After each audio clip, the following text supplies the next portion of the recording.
जय हिंद दोस्तों। मैं विकास भारद्वाज एक बार फिर आप सभी का मेरे इस वीडियो में स्वागत करता हूं। आज की इस वीडियो में हम लोग बर्निंग टॉपिक को डिस्कस करेंगे। डिस्कस ये कि आने वाले आरपीएफ एसआईपीएफ एलडीसी के लिए आप रीजनिंग कैसे पढ़ें, क्या कुछ पढ़ना है, कैसे तैयारी करना है, क्या छोड़ना है, क्या करना है। इन सब चीजों में बहुत सारे कंफ्यूजन है, बहुत सारे लोग हमसे पूछ रहे हैं। इस कारण से इस वीडियो को लाया गया है ताकि मैं आपको समझा पाऊँ कि आप कैसे कम मेहनत में भी बहुत ज़्यादा प्रोडक्टिव हो सकते हैं। उसके लिए इस वीडियो को अंत तक देखिएगा। और कोशिश की गई है कि इस वीडियो में मैं आपको रीजनिंग से संबंधित वो सारी रीजनिंग बता पाऊँ जिससे कि आप रीजनिंग के तौर पर समझ करके आने वाले एग्जाम के रीजनिंग को बड़े आसानी से सॉल्व कर पाए। तो ये पूरा वीडियो रीजनिंग की तरह ही एकदम गोल गोल घूमेगा, लेकिन आपको उन सारी चीजों को डिकोड करना है। और आप डिकोड अगर करने में सक्षम हो जाते हैं तो आप समझ जाइएगा कि आप रीजनिंग में सफलता पा लेंगे। रीजनिंग को समझने के लिए सबसे पहले मैं आपसे एक छोटी सी बात डिस्कस करूंगा कि रीजनिंग क्या है। रीजनिंग दिए गए तथ्यों से आने वाले तथ्यों को पता करना, यही एक रीजनिंग है। जैसे कोई एक सवाल आपको दे दिया गया ब्लड रिलेशन का, रक्त संबंध से, और आपसे पूछा जाए फला का फला से ये संबंध है तो उसका उससे और क्या संबंध होगा। तो इस तरह के सवालों का कोई बहुत ज्यादा हैक्टिक ट्रिक्स नहीं यूज करना है। इसे अपने अनुसार डील करिए, अपने ऊपर लेके डील करिए, अपने किसी रिलेटिव के साथ जोड़िए। इस तरीके से आप जोड़ते हैं तो बड़े आसानी से वो सवाल बन जाता है। दूसरा सवाल है रीजनिंग को हल करने का कि आप आंसर थ्रू आंसर जाइए। मैथ में भी यह फॉर्मूला उपयोग होता है, थ्रू आंसर आप उसे सॉल्व करिए। और रीजनिंग में भी होता है, थ्रू आंसर आप उससे जाइए। जैसे ही आप आंसर को पढ़ेंगे तो आंसर की चीजें आपको कहीं ना कहीं कोरिलेट करेंगी सवाल से, और जब आप उसे कोरिलेट कर लेंगे तो वही उसका उत्तर हो जाता है। तो अब इस वीडियो में हम क्या देखने वाले हैं। इस वीडियो में हमारे पास एसआईपीएफ एलडीसी के कोई पेपर नहीं हुए हैं, यह पहली बार एग्जाम हो रहा है।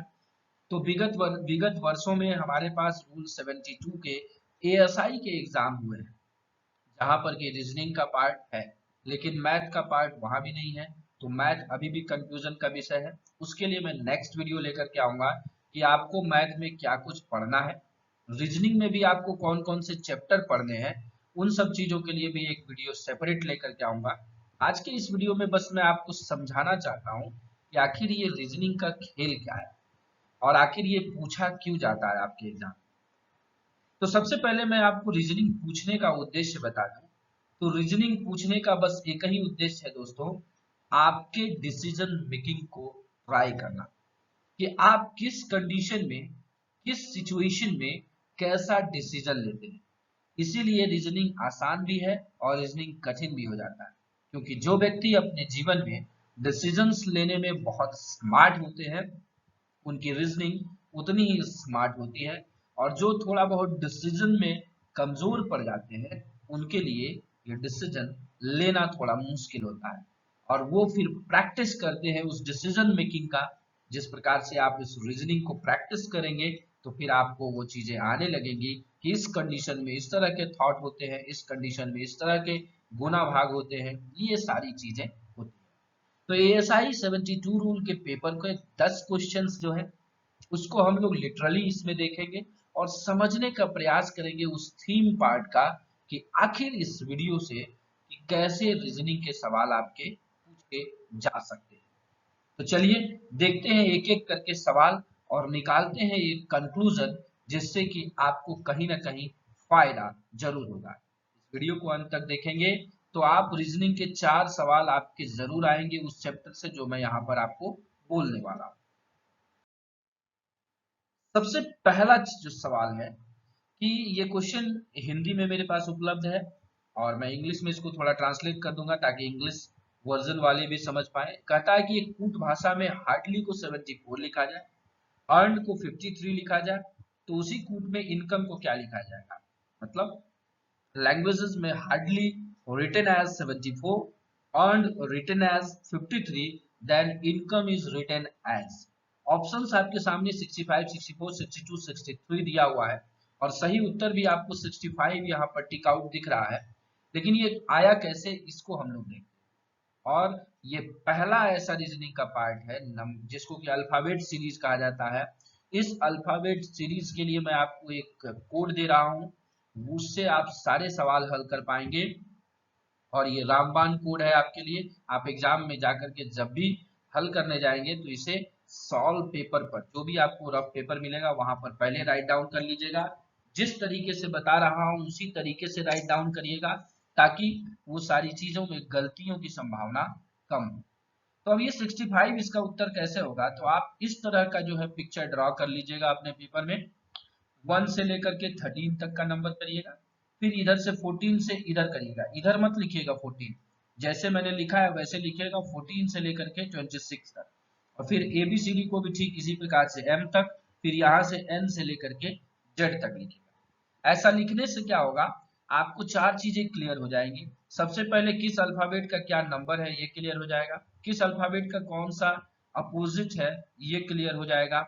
अब फिर अगर कोई गैप करके भी नंबर दिया हुआ है तो उस गैप को आप फटाफट कैलकुलेट कर पाए, जैसा कि इस वीडियो के इस सवाल में है। तो आज इस वीडियो का जो सॉल्यूशन किया है, आपको HARDLY हार्डली लिखा है। तो H आपका किस नंबर पे है, 8 नंबर पे, मैंने 8 लिखा। A कितने नंबर पे है, 1, R 18, D 4, L 12 और Y 25। सबको जोड़ने के बाद आया 68। सबको जोड़ने के बाद क्या आया, 68 आया हमारे पास। उसके बाद EARNED अर्नड जो सेकंड दिया हुआ है उसको भी हमने जोड़ा, तो 5, 1, 18, 14, 5 और 4 जोड़ने पे आया 47। लेकिन इसमें लिखा कितना है, 74 हार्डली। तो अगर हम 68 में 6 जोड़ते हैं तो क्या हो जाता है, 74। वहीं 47 में हम 6 जोड़ते हैं तो हो जाता है 53। तो इनकम को अगर हम सारे लेटर का यहाँ पर फटाफट लिख करके जोड़े तो होता है हमारा 59। लेकिन ऊपर भी सब में 6 जोड़ा गया है तो इसमें भी हम 6 जोड़ते हैं और हो जाता है हमारा 65, जो कि करेक्ट आंसर है। तो ऐसे सवाल आपके एग्जाम में 2 रहेंगे, एकदम गांठ बांध लीजिए। 2 नहीं रहे तो एक तो श्योर एंड सर्टेन है कि एक सवाल आपके लिए यह रहेगा। तो ध्यान से इस वीडियो को देखिएगा और इस ट्रिक को अपनाइएगा, तो आपका उत्तर निकल जाए। चलते हैं दूसरे सवाल पे। दूसरा ये नंबर सीरीज का सवाल है, नंबर सीरीज का सवाल है। यहां से भी आपको एक सवाल आएंगे। तो 2 चैप्टर मैंने आपको बता दिए, अल्फाबेट सीरीज, नंबर सीरीज। यहां से आपको सवाल पूछे जाएंगे। इसमें लिखा है 20, 32, 48, 68, नेक्स्ट नंबर इज क्या। आंसर इज 92, यहाँ पर सही आंसर पता है। लेकिन प्रोसेस हम देखते हैं। तो सबसे पहले अगर हम 20 में 12 जोड़ते हैं तो 32 होता है। फिर 32 में आप 16 जोड़ते हैं तो 48 होता है। और 48 में आप 20 जोड़ते हैं तो 68 होता है। हमने पूरा सीरीज यहाँ पर ले लिया, ये सारा चीज 20, 32, 48 और 68 ले लिया। यहाँ हमारे रेड में जो गैपिंग है, सबसे पहले 12 जोड़े, फिर 4 जोड़ के 16 जोड़े, फिर 4 जोड़ के 20 जोड़े, फिर 4 जोड़ के क्या होगा, 24 होगा। तो अगर हम 68 में 24 को ऐड करते हैं तो हमारा आंसर आ जाता है 92। तो इसी प्रकार से नंबर सीरीज में बहुत सारे प्रोसेस हो सकते हैं। इन चीजों को समझने के लिए मैंने आपको एक बुक सजेस्ट की थी रीजनिंग की। अगर आप लोगों ने अभी तक नहीं खरीदी है तो आप उसे खरीद लीजिए, डिस्क्रिप्शन में उसका लिंक है, वहां से पिकअप करिए। और आपको बहुत ज्यादा दिमाग लगाने की आवश्यकता नहीं है, उसके एग्जाम्पल्स को ही आप अगर देख लेते हैं, सारे चैप्टर वाइज एग्जाम्पल्स देख लेते हैं, तो मैं दावा देता हूं कि 10 में से 9 रीजनिंग आप हल कर लेंगे। तो बहुत ज्यादा इधर उधर भटकने की आवश्यकता नहीं है। अपने ऊपर, स्वयं के ऊपर सेल्फ लर्निंग, सेल्फ एक्सपेरिमेंट या सेल्फ स्टडी की आदत डालिए, आप वहां पर सफल हो जाएंगे। बाकी चीजों के लिए इस तरह के वीडियोस आपके पास आते रहेंगे और मैं आपके साथ जुड़ा ही हूं दिल से। और आपकी सफलता में मेरा कहीं ना कहीं 1% ही योगदान हो, मैं वो दे करके रहूंगा। चलते हैं अगले सवाल। अगला सवाल है, दिए गए विकल्पों में से उस आकृति का चयन करिए जो निम्न आकृति श्रृंखला में प्रश्नवाचक के स्थान पर आ जाती है। तो ये नॉन वर्बल रीजनिंग है। नॉन वर्बल रीजनिंग में यहाँ पर आपको कुछ दिख नहीं रहा होगा क्योंकि ये पिक्चर इस PDF में उपलब्ध नहीं था। तो इस तरह के नॉन वर्बल रीजनिंग भी आएंगे, आपको आकृति दिया जाएगा, उस आकृति का अगला आकृति क्या होगा, वैसे सवाल हल करेंगे। तो एक नॉन वर्बल का रीजनिंग हो गया, 3 क्वेश्चंस हो। इसके बाद फिर देखिए ये जो क्वेश्चन है, ये क्वेश्चन आपका ब्लड रिलेशन से। ब्लड रिलेशन को आप भी ध्यान से उस किताब से जो मैंने रिकमेंड किया है उसको देखेंगे तो ये बन जाएगा।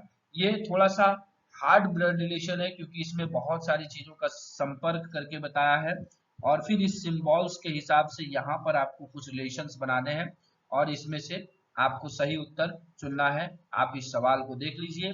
एम ये सिंबल है डॉलर का, और एन इसका अर्थ है एम एन का भाई है, एम प्लस एन का मतलब एम एन की माँ है, एम भागा एन का अर्थ है एम एन का पिता है, एम एंड एन का अर्थ है एम एन की पत्नी है, एम बराबर एन का अर्थ है एम एन की बहन है। तो बी एन डी, तो बी एन डी मतलब बी डी की पत्नी है, यहाँ पे हो जाएगा बी डी की पत्नी है। फिर डी भागा सी है, तो डी भागा सी मतलब डी सी का पिता है, और सी डॉलर ए मतलब सी ए का भाई है, और ए एफ की माँ है। तो इस तरीके से जब आप इसको लिख करके हल करेंगे रिलेशंस को, तो आपको ये सारे कंडीशन मिल जाएंगे कि सी जो है वो एफ की माँ का भाई है। इस तरीके से वो चीजें आ जाएंगी। तो ब्लड रिलेशन वाले चैप्टर को देखेंगे आगे। आपको सारे अभी तक ज्वाइन नहीं किया है तो आप ज्वाइन कर लीजिएगा, वहां रीजनिंग के ये सारे पार्ट आपको डीपली डिस्कस कराए जाएंगे और आप वहां समझ पाएंगे कि कैसे आपको रीजनिंग को हल करना। चलते हैं नेक्स्ट क्वेश्चन पे। नेक्स्ट क्वेश्चन भी देखिए आपको उसी प्रकार से दिया गया, 4 अक्षर युग्म दिए गए जिसमें 3 किसी तरह से संगत है और इस तरह एक समूह बनाते हैं, और इनमें से कौन सा उस समूह से संबंधित नहीं है। तो फिर आप इसको इस तरह से इस वाले चार्ट से हल करिएगा तो आपको उत्तर मिल जाएगा। अब ये आपके ऊपर है, मैं आपके ऊपर छोड़ रहा हूं कि आप इसको कैसे हल करिएगा, इसमें किस तरह के रिलेशन बन रहे हैं, इन चीजों को आप देख लीजिएगा। चलते हैं अगले सवाल पर। अगला सवाल भी फिर नंबर सीरीज से है। नंबर सीरीज का यह सवाल है और ये थोड़ा टिपिकल सवाल है। एक्चुअली में एग्जाम में क्वेश्चन जो सेट हो रहे हैं, मैंने उस पैटर्न को एनालाइज किया, ये कहीं ना कहीं ऑनलाइन चीजों को सहारा लेकर के किया जा रहा है, चाहे रीजनिंग हो चाहे जीके हो। तो आप थोड़ा बहुत अपना पढ़ाने के बाद मेरे जो चीजें मैं आपको बता रहा हूँ उसको बताने के बाद आप उन चीजों को भी देखिए, ऑनलाइन भी अपना सर्च करते रहिए, online reasoning, online GK, online चीजें। तो आपको कहीं ना कहीं कुछ ऐसी चीजें होंगी जहां से आप या तो रिवाइज कर लेंगे या फिर लर्न कर लेंगे। तो ये सवाल है ऑनलाइन से लिया हुआ है, और इसका जो टिपिकल आंसर जो है इसे मैंने भी हल करने की कोशिश की, थोड़ा सा इसमें ट्रिक ज्यादा लगा। तो आप इस आंसर को इस सॉल्यूशन के साथ देखिए। ये सॉल्यूशन मैंने बनाया। सबसे पहले 120 लिखा है, 120 में आप 24 जोड़ते हैं तो 144 हो जाता है। फिर 144 में आप 24 जोड़ते हैं तो होता है 168, और 1 का क्यू करेंगे तो 1 होता है, दैट इज 169। फिर आप 169 में 24 जोड़ते हैं और उसके बाद 1 का क्यू 1 और 2 का क्यू 8 मतलब 9 जोड़ेंगे इस तरीके से, तो ये 202 हो जाता है। एंड लास्ट जो है 202 में आप 24 जोड़िए तो ये 226 होता है। फिर 1 का क्यू 1, 2 का क्यू 8 और 3 का क्यू 27 होता है। इनको जोड़ेंगे तो 262 होता है। तो लास्ट जो टर्म होगा हम 262 में 24 जोड़ेंगे, 1 2 3 का क्यू किए थे तो इसमें 1 2 3 और 4 का क्यू जोड़ेंगे, तो इस तरीके से 22 प्लस 22 62 प्लस 24 18 27 एंड 64, इसको अगर ऐड करते हैं तो 386 होता है। तो ये सवाल आपको एग्जाम्पल में ही दिख जाएंगे नंबर सीरीज के उस बुक में, तो कहीं ना कहीं आप उस बुक को रेफरेंस जरूर करिएगा। चलते हैं अगले सवाल। अगला जो सवाल है ये है, 4 मित्रों का दल दल है, दिलन नहीं दल होगा, सॉरी 4 मित्र हैं, दिलन, एल्बर्ट, फियोना और जॉर्ज। में से सभी की आयु अलग अलग है। एल्बर्ट फियोना से बड़ा है, दिलन जॉर्ज से छोटा है लेकिन एल्बर्ट से बड़ा है, इनमें से कौन बड़ा है। तो ये भी एक तरह से कहिए तो सीरीज का ही सवाल है, बस इसमें आगे पीछे आपको जैसा स्टेटमेंट कहा गया है वैसे सेट करना है। तो जैसे इसका ये वाला चीज बनेगा कि सबसे पहले ये कहता है कि अल्बर्ट फियोना से बड़ा है, तो मैंने अल्बर्ट को यहाँ रखा और ये बड़ा का सिंबल है और फियोना यहाँ रख दिया। फिर बोलता है दिलन जॉर्ज से छोटा है, तो दिलन जो है वो जॉर्ज से छोटा है, मैंने जॉर्ज को इधर रखा और जॉर्ज बड़ा हो जाएगा, दिलन छोटा हो जाएगा, लेकिन एल्बर्ट से बड़ा है। लेकिन एल्बर्ट से बड़ा है, तो एल्बर्ट के पहले डिलन आ जाएगा क्योंकि ये बड़ा हो गया, और जॉर्ज से छोटा आ गया, इधर आ गया। तो इसमें से कौन बड़ा है? तो 4 ही मित्र है। मैंने सीरीज ये पूरा कंप्लीट कर दिया, तो आपको यहाँ जॉर्ज जो है सबसे बड़ा दिख रहा है और वही इसका सही उत्तर है। तो जिस प्रकार से रीजनिंग आपको एक्सप्लेन करा रहा है, ठीक उसी प्रकार से उसे हल करते जाइए तो आपका उत्तर आ जाता है। चलते हैं अगले सवाल। अगला सवाल भी वही है, नॉन वर्बल रीजनिंग से है। यहाँ पर आपको चित्र दिया है, अगली आकृति क्या होगी उसको चुनने के लिए कहा गया था। तो 4 ऐसे सवाल हो गए आपके। सबसे पहले आपको मैंने बता दिया कि alphabetical series, number series, blood relation, ये 3 हो गए। और नॉन वर्बल रीजनिंग से आपको सवाल आएंगे आकृति वाला, कि इसको दर्पण में देखने से कैसे होगा, या फिर इसकी अगली आकृति क्या होगा, या इस कटे हुए भाग में कौन सी आकृति सेट होगा। इस तरीके के सवाल आएंगे। लास्ट फिर आपको देखिए ये अल्फाबेटिकल सीरीज का ही सवाल है। एक कूट भाषा में public is written as JOQFXR and police is written as LINPRR, then nation is written as, तो आंसर इज UUNXGP। और इसके लिए भी आप ये वाला ट्रिक इसको अपनाइए और देखिए ये सवाल बन जाता है कि नहीं। आप इस प्रकार से प्रयास करिए, अगर नहीं बनता है तो आप कमेंट में करिएगा, तो मैं आपको सारी चीजें जब सिखाऊंगा तो वहां आप आसानी से इन चीजों को कर पाएंगे। तो चलिए इस वीडियो में इतना ही। आशा करते हैं कि आप रीजनिंग का एक ओवरव्यू ले पाए होंगे, और मैं आपको जो 4 चैप्टर बताया हूं उस 4 चैप्टर को आप पूरी तरीके से तैयार करिएगा। आपके एग्जाम में वो सवाल जरूर दिखेंगे। आपको यह वीडियो अच्छी लगी तो लाइक करिएगा, अगर आपके लिए काम में आई तो इसे जरूर शेयर करिएगा जिसको इसकी जरूरत है। और एट लास्ट अंतिम जो सवाल है उसको देख लीजिए। अंतिम सवाल है, 75 छात्रों के बैच में लड़के और लड़कियों का अनुपात 1:2 है। सुश्री पूजा शीर्ष से 13वें स्थान पर रही। यदि 10 लड़के सुश्री पूजा से आगे हैं तो स्थान के अनुसार उसके बाद कितनी लड़कियां हैं? तो अगर 1:2 का रेशियो है तो इसमें 25 लड़के हैं, 50 लड़कियां हैं, जिसमें 13वें स्थान पर पूजा है, जो कि 10 लड़के के बाद है, मतलब 10 के बाद 3 लड़के के बाद ये है, मतलब 13वें स्थान पे है। तो 3 जो गैप है वो फर्स्ट है, सेकंड, थर्ड, सुश्री पूजा तीसरे नंबर पर है। तो इसके आगे 50 लड़कियों में से कितनी लड़कियां आगे होंगी? तो 3 जब पहले आ गई तो 47 बची, तो 47 लड़कियां उनके बाद उपस्थित हैं। तो ये आपका नंबर सीरीज का मतलब असेंडिंग सेंडिंग इसको कहते हैं, सिटिंग अरेंजमेंट का सवाल है। उन चीजों के हिसाब से इसको भी आप इंपॉर्टेंट कर लीजिएगा। सिटिंग अरेंजमेंट एक चैप्टर है, वो भी मैंने यहाँ पर आपको इंपॉर्टेंट बताया। 5 इंपॉर्टेंट चैप्टर मैंने आपको बताए, alphabet series, number series, blood relation, non verbal reasoning and sitting arrangement. इससे संबंधित मैं वीडियोस आपको अपलोड कर दूंगा ज्वाइन बटन पे, जहां पर की गंभीरता से बताया गया है वो सारी चीजें, और आप उसे आसानी से हल कर लेंगे। उसको सीखने के बाद आप आसानी से सवालों को हल कर लेंगे। चलिए तो इस वीडियो में इतना ही। अगर यह वीडियो अच्छी लगी तो फिर से रिक्वेस्ट, लाइक करके मोटिवेशन बढ़ाइए, और चैनल पे पहली बार आए तो सब्सक्राइब करके बेल आइकन प्रेस कर दीजिएगा, ताकि इस तरह के मोटिवेशनल वीडियो, साथ ही साथ नॉलेजफुल चीजें आपके पास सबसे पहले पहुंचे। At last, thanks for watching this video.